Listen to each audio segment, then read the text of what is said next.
தீரர்கள் கோட்டமாம் இந்த திருச்சியில இந்த சிறப்பான மாபெரும் விழாவில் விழா இல்லை, இது ஒரு மாநாடு. அப்படிப்பட்ட மாநாட்டை ஏற்பாடு செஞ்சிருக்கக்கூடிய நம்முடைய மாண்புமிகு அமைச்சர், என்னுடைய ஆரியர் சகோதரர் நேரு அவர்களுக்கு முதல்ல என்னுடைய மனமார்ந்த நன்றிய பாராட்டுக்களையும் வாழ்த்துக்களையும் தெரிவிச்சுக்க விரும்புகிறேன்.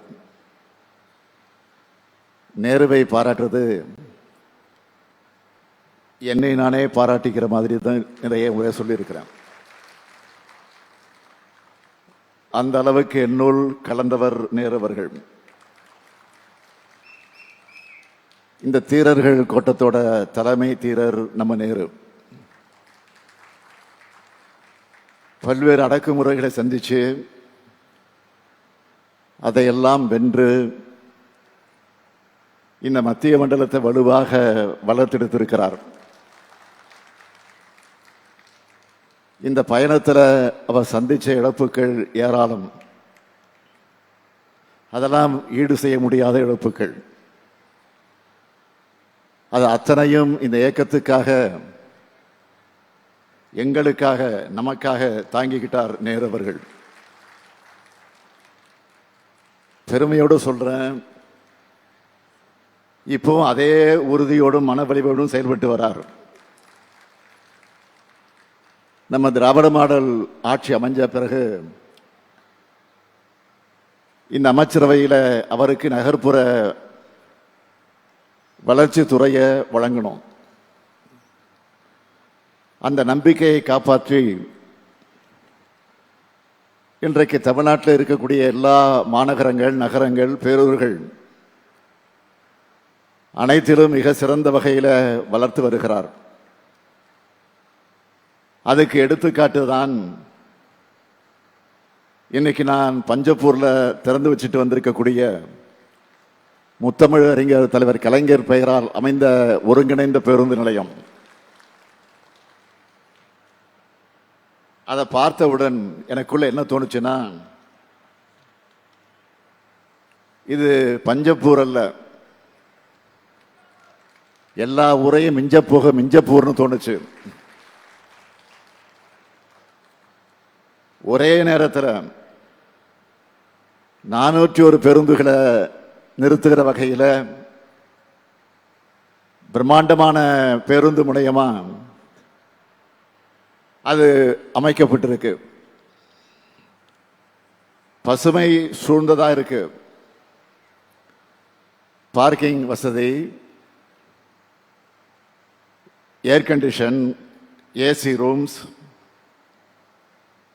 லிஃப்ட், எஸ்கலேட்டர்,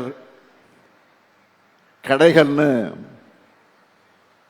ஒரு விமான நிலையத்துக்கு இணையான வசதிகளோட அந்த பேருந்து முனையத்தை உங்களுக்காக நாங்கள் அமைச்சிருக்கிறோம். தமிழ்நாட்டோட இதய பகுதியாக விளங்குகிற இந்த திருச்சிக்கு இப்படி ஒரு பேருந்து முனையம் நிச்சயம் அவசியம் தேவைதான். நேரு அவர்கள் அவருடைய திருச்சி மாவட்டத்துக்கு ரொம்ப ஸ்பெஷலா பார்த்து பார்த்து இதை உருவாக்கி இருக்கிறார். அடுத்து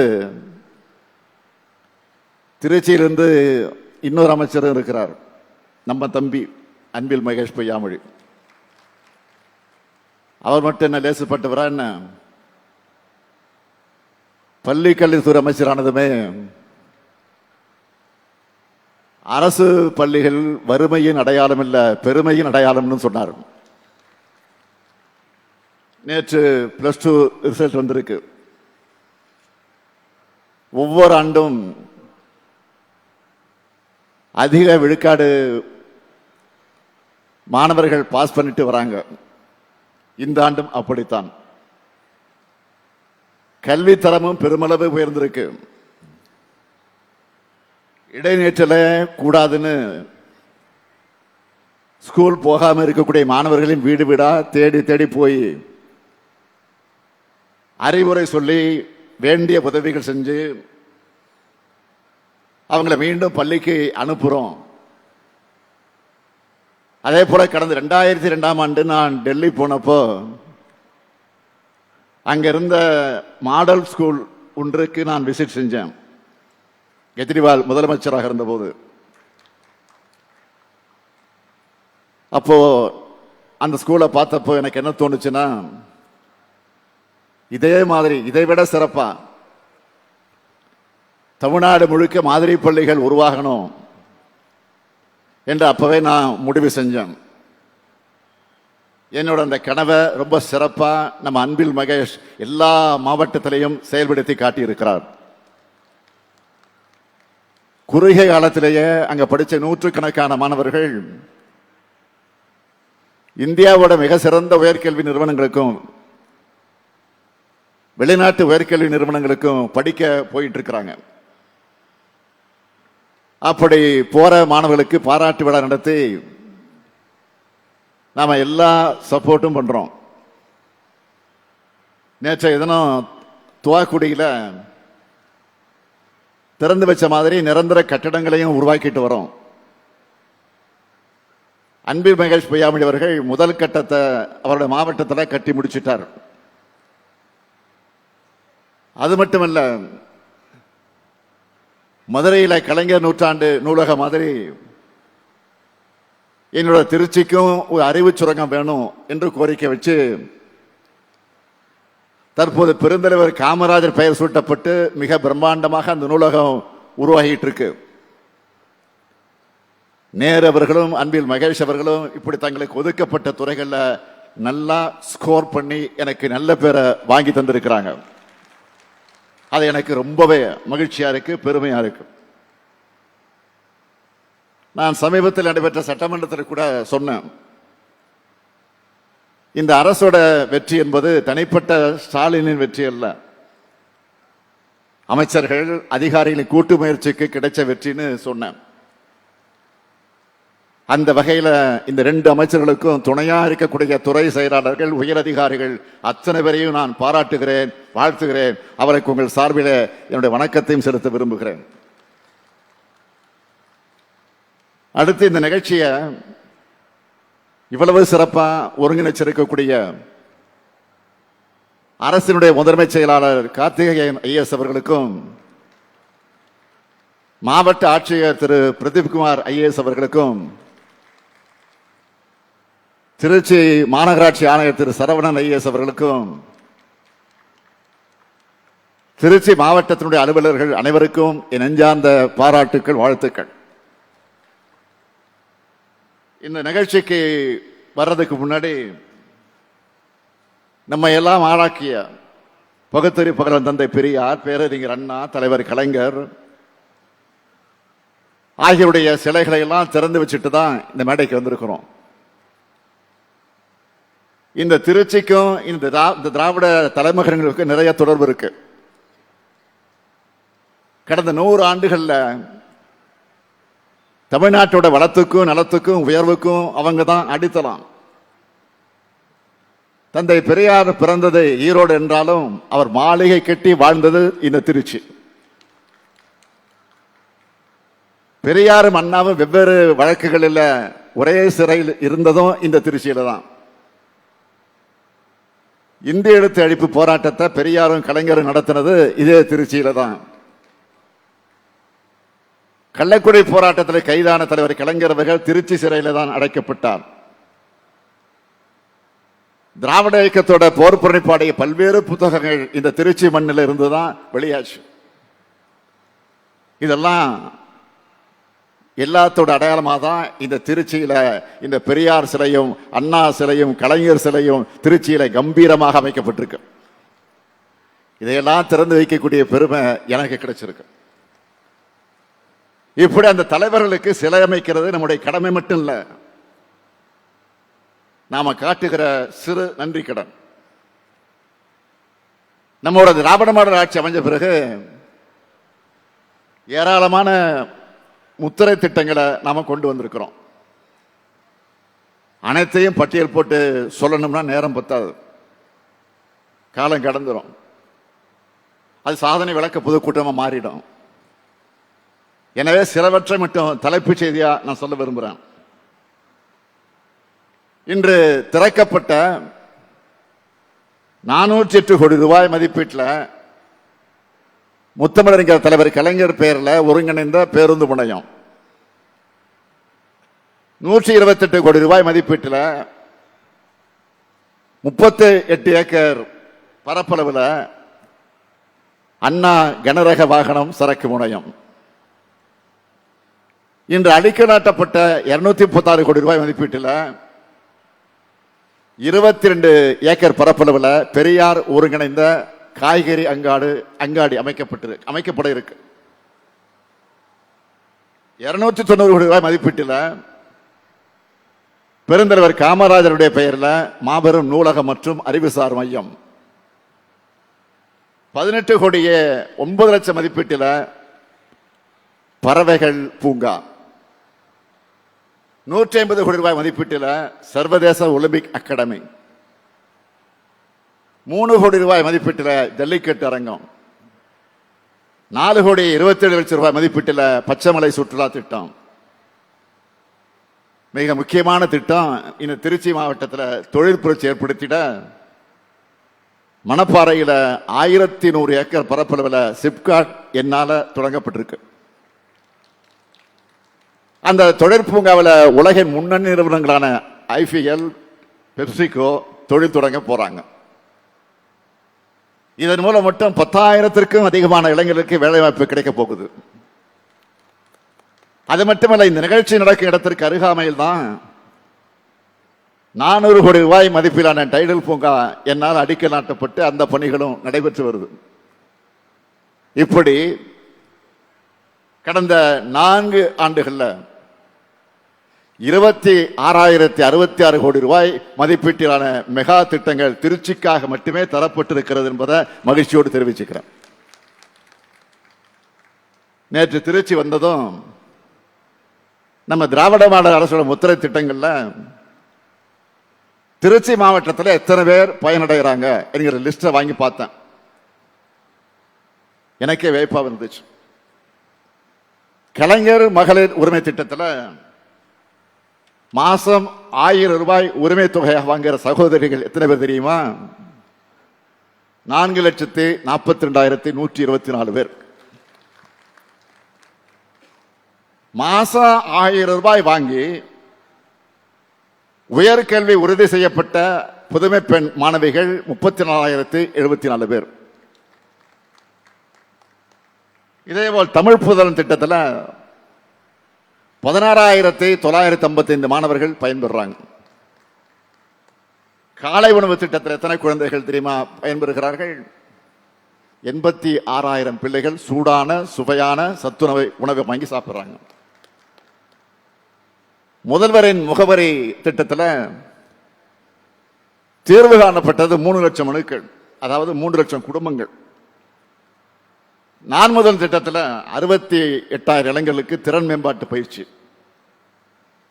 இது மட்டுமல்ல, 72,767 பயனாளிகளுக்கு பட்டாக்கள் வழங்கப்பட்டிருக்கு. அவங்களுடைய வாழ்நாள் ஏக்கம் தீர்ந்திருக்கு. 5,843 விவசாயிகளுக்கு புதிய இலவச மின் இணைப்புகள். 70,360 மகளிர் சுய உதவி குழுக்களுக்கு 4,160 கோடி ரூபாய் கடனுதவிகள் வழங்கப்பட்டிருக்கு. 99,181 கர்ப்பிணி பெண்களுக்கு நிதி உதவியை வழங்கியிருக்கிறோம். கலைஞர் கனவு இல்ல திட்டத்தில் 4,000 வீடுகளை கட்டி தந்திருக்கிறோம். 54,428 மாற்றுத்திறனாளி பயனாளிகளுக்கு நலத்திட்ட உதவிகள் வழங்கப்பட்டிருக்கு. இந்த நலத்திட்டங்கள் எல்லாம் செஞ்ச தெம்போடு தான் இன்னைக்கு இந்த மாபெரும் விழாவில் 527 கோடி ரூபாய் மதிப்பிலான 3,597 பணிகளுக்கு அடிக்கல் நாட்டி இருக்கிறேன். 1000 கோடி ரூபாய் மதிப்பிலான 7,122 முடிவற்ற பணிகளை தொடங்கி வச்சிருக்கிறேன். அது மட்டுமல்ல, இதுவரைக்கும் நான் கலந்துகிட்ட விழாவில் அதிகமான பயனாளிகள் 1,17,132 பயனாளிகளுக்கு 856 கோடி ரூபாய் மதிப்பிலான நலத்திட்ட உதவி வழங்கி இருக்கிறேன். இந்த நிகழ்ச்சியில தான் அதிகமான நிதியை இந்த நிகழ்ச்சியில தான்.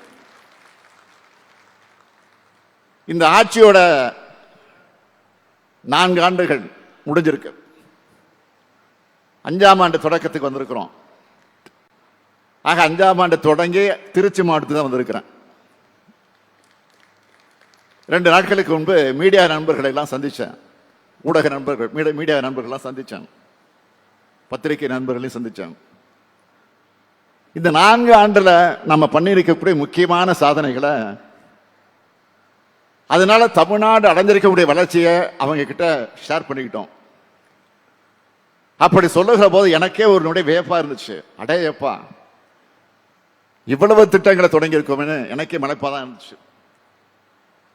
ஊடக இத்தனை துறைகளை இவ்வளவு சாதனைகளை நடந்திருக்கான்னு அவங்களே ஆச்சரியப்பட்டாங்க. 1-2 நாள் சொல்லலாம். ஒவ்வொரு நாளும் நாம அவ்வளவு திட்டங்களை செயல்படுத்துறோம், சாதனைகளை பண்ணிக்கிட்டு இருக்கிறோம். எல்லாத்துக்கும் முக்கியத்துவம் கொடுத்து சொல்ல முடியல. அடுத்த டார்கெட் செட் பண்ணிக்கிட்டு முன்னோக்கி போறதால எல்லாத்தையும் ஞாபகப்படுத்த முடியல. ஒரு சாம்பிளுக்கு பெரிய நகரங்களை செஞ்சிருக்கக்கூடிய முக்கிய உட்கட்டமைப்பு திட்டங்களை மட்டும் சொல்றேன். மதுரையில் ஒத்த செங்கலோடு நிற்கிற எய்ம்ஸ் மாதிரி இல்லாம சொன்ன தேதிக்கு முன்னாடியே சென்னையில கட்டி முடிச்ச 6 லட்சம் மக்களுக்கு மேல பயனடையக்கூடிய கலைஞர் நூற்றாண்டு உயர் சிறப்பு மருத்துவமனை, கலைஞர் நூற்றாண்டு பூங்கா, கோவையில் செம்மொழி பூங்கா பணிகள் நடைபெற்று வருது. மதுரைக்கு கலைஞர் நூலகம், ஜல்லிக்கட்டு அரங்கம், சிவகங்கை மாவட்டத்தில் கீழடி அருங்காட்சியகம், குமரிமுனையில வள்ளுவருக்கு சில கண்ணாடி இழைப்பாலம், எல்லா மாவட்டத்திலையும் தொழில் பூங்காக்கள், டைடல் பார்க்குகள், பணிபுரியும் பெண்களுக்கு தோழி விடுதிகள்னு ஒவ்வொரு மாவட்டத்துக்கும் பெருமித அடையாளங்களை உருவாக்கிட்டு வரோம். நம்முடைய திராவிட மாடல் அரசு அமைகிறதுக்கான வெற்றி பயணம் தொடங்கினதை இந்த திருச்சியில் இருந்து தான். மறந்திருக்க மாட்டீங்க, 2020 சட்டமன்ற தேர்தலுக்கு முன்னாடி திருச்சியில் நடந்த விடியலுக்கான முழக்க மாநாட்டில் அடுத்த 10 ஆண்டுகளுக்கான என்னுடைய விஷன் அறிவிச்சேன். என்னுடைய கொள்கை அறிவிச்சேன். என்னன்னா, தமிழ்நாட்டை துறைவாரியா எப்படி உயர்த்துவோம்னு சொல்லி 7 வாக்குறுதிகளை அப்பொழுது நான் சொன்னேன். முதல் வாக்குறுதி, வளரும் வாய்ப்புகள், வளமான தமிழ்நாடு. 2வது வாக்குறுதி, மகசூல் பெருக்கம், மகிழும் விவசாயி.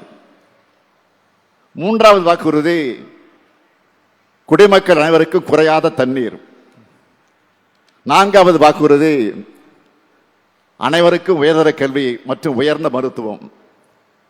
6வது வாக்குறுதி, எழில்மிகு மாநகரங்களின் மாநிலம். 6வது வாக்குறுதி, உயர்தர ஊரக கட்டமைப்பு, உயர்ந்த வாழ்க்கை தரம். 7வது வாக்குறுதி, அனைவருக்கும் அனைத்துமான தமிழகம். இந்த 7 வாக்குறுதிகளை பெரும்பாலானவற்றை இந்த 4 ஆண்டுகளிலே நாம் எட்டி இருக்கிறோம். பொருளாதாரத்தை பொறுத்த வரைக்கும் 9.69 விழுக்காடு என்பது இதுவரை தமிழ்நாடு பார்க்காத வளர்ச்சி. இந்தியாவில் நாம் தான் நம்பர் 1. நாம தான். வேளாண்மை துறையை பொறுத்த வரைக்கும் ஒவ்வொரு ஆண்டும் பாசன பரப்பும் விளைச்சலும் அதிகமாகி சாதனைகளை படைச்சிக்கிட்டு இருக்கிறோம். தனி பட்ஜெட்டும் தாக்கல் செய்கிறோம் சட்டமன்றத்தில். அதே போல கல்வி எடுத்துக்கிட்டா புதுமை பெண், தமிழ் புதல்வன், நான் முதல்வன் போன்ற நம்ம புரட்சி திட்டங்கள் காரணமா உயர்கல்வியில சேர்றாங்க, எண்ணிக்கை அதிகரிச்சுட்டு வருது. அதுவும் இந்தியாவோட சராசரியை விட 2 மடங்கு அதிகம். தலை சிறந்த கல்வி நிறுவனங்கள்ல 5ல் 1 பங்கு தமிழ்நாட்டில் தான் இருக்குன்னு ஒன்றிய அரசே ரிப்போர்ட் தராங்க. காலை உணவு திட்டம், இல்லம் தேடி கல்வி, எண்ண நிறுத்தும் போன்ற திட்டங்களால பள்ளி கல்வியில பெரும் வளர்ச்சியை பார்க்கிறோம். மாணவர்கள் இடைநேற்றல் குறைஞ்சிருக்கு, சத்து குறைபாடு குறைஞ்சிருக்கு, அட்டெண்டன்ஸ் கூடி இருக்கு. மருத்துவத்துறை எடுத்துக்கிட்டா நம்முடைய தொலைநோக்கு திட்டமான மக்களை தேடி மருத்துவ திட்டத்தை சிறப்பா செயல்படுத்தி ஐநா விருதையை வாங்கி இருக்கிறோம். நகரங்களை மட்டுமல்ல கிராமங்களையும் வளர்த்திருக்கிறோம். இது எல்லாத்துக்கும் மேலாக சமூக நீதி அரசை உருவாக்கி இருக்கிறோம். எந்த பிரிவினரும் விட்டு போக கூடாதுன்னு கவனமா செயல்பட்டு பிற்படுத்தப்பட்ட மிகவும் பிற்படுத்தப்பட்ட பட்டியலின பழங்குடியின சிறுபான்மையினர் மாற்றுத்திறனாளிகள் திருநங்கையர் விளிம்பு நிலை மக்கள்னு எல்லாருக்குமான ஆட்சியாக நம்ம திராவிட மாடல் ஆட்சி நாட்டுக்கு எடுத்துக்காட்டா திகழ்ந்து கொண்டிருக்கு. நாடு போற்றும் 4 ஆண்டு தொடரட்டும் இது பல்லாண்டு அப்படின்னு சொன்னோம். அடுத்து வர ஆண்டுகள்ல இப்போ நான் சொன்ன சாதனைகளெல்லாம் நாமளே பீட் பண்ற மாதிரி இதைவிட பெரிய சாதனைகளை படைப்போன்னு உறுதியா சொல்றேன். இதைத்தான் நம்முடைய அரசியல் எதிரிகளால் தாங்கிக் கொள்ள முடியல. அவங்களோட கடந்த ஆட்சியில் என்னெல்லாம் நடந்துச்சுன்னு சின்னதா ரீவைண்ட் பண்ணி பார்க்கலாமா? கொஞ்சம் ரீவைண்ட் பண்ணி பாருங்க, கொஞ்சம் ரிவர்ஸ்ல போய் பாருங்க. அவங்க ஆட்சியில் என்ன நடந்துச்சு 10 வருஷத்துல. 3 வேளாண் சட்டங்களுக்கு எதிராக நாடு முழுக்க உழவர்கள் போராட்டம் நடந்தப்போ அவங்க அந்த போராட்டத்தை இழிவுபடுத்தி பேசினாங்க. அதுவும் இன்றைக்கு எதிர்க்கட்சி தலைவராக இருக்கக்கூடிய அன்றைக்கு முதலமைச்சராக இருந்த எடப்பாடி பழனிசாமி பேசினார். காவேரி நீர் உரிமையை பெறவும் உச்ச நீதிமன்றத்தை உறுதியான வாதங்களை எடுத்து வைக்கல. அதனால உழவர்கள் தற்கொலை பண்ணிக்கிட்டு அந்த துயரம்லாம் நடந்துச்சு. இலங்கை தமிழர்களுக்கும் முஸ்லிம்களுக்கு எதிரான குடியுரிமை திருத்த சட்டம் அதிமுக ஆதரிச்சு வாக்களிச்ச ஒரே காரணத்தால் தான் அது நிறைவேறிச்சு. நாடு முழுவதும் பெரும் போராட்டங்கள் பத்தி எரிஞ்சுது. ஏன் ஜிஎஸ்டிக்கு தலையாட்டி நம்ம அரசோட உயிர் மூச்சான வரி விதிப்பு உரிமையும் போச்சு.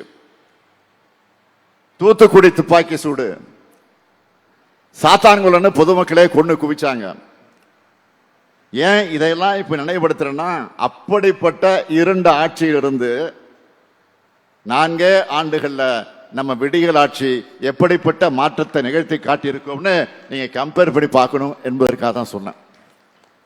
இது சும்மா தொடக்கம் தான். நான் சட்டமன்றத்தில் சொன்னேன், திராவிட மாடலுடைய வெர்ஷன் 2.0 இனிதான் லோடிங். 4 ஆண்டுகள்ல சரிவில் இருந்து நம்பர் 1 மாநிலமாகி சாதனை படைச்சோம். இனி நாம போற பாதை சிங்க பாதையாக இருக்கும். ராக்கெட் வேக வளர்ச்சின்னு சொல்றத கேள்விப்பட்டிருப்பீங்க. அதை அடுத்து வரும் ஆண்டுகள்ல பார்ப்பீங்க. அது நடந்தேற தொடரட்டும் நமது திராவிட மாடல் ஆட்சி பல்லாண்டு என்று நாங்கள் என்றைக்கும் உங்களோடு இருப்போம். என்றும் நீங்கள் எங்களோடு இருக்க வேண்டும் என்று கேட்டு விடைபெறுகிறேன். நன்றி, வணக்கம்.